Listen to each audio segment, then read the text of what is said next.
tinatawag na tayo ng Panginoon. Tinatawag niya na tayo sa kanyang sarili. Prepare to meet your God. The Lord is coming.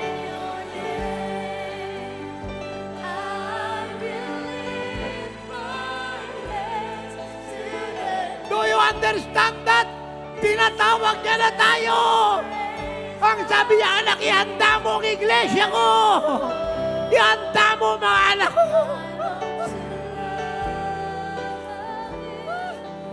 Full bless the mandate.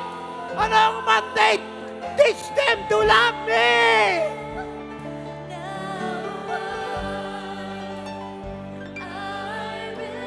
Teach them to love me.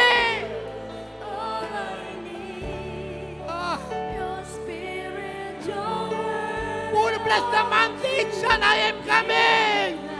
Anong mandate? Turuan mo silang mahalin ako. Buong puso, lakas, espiritu, kaluluwa, buong pagkatao.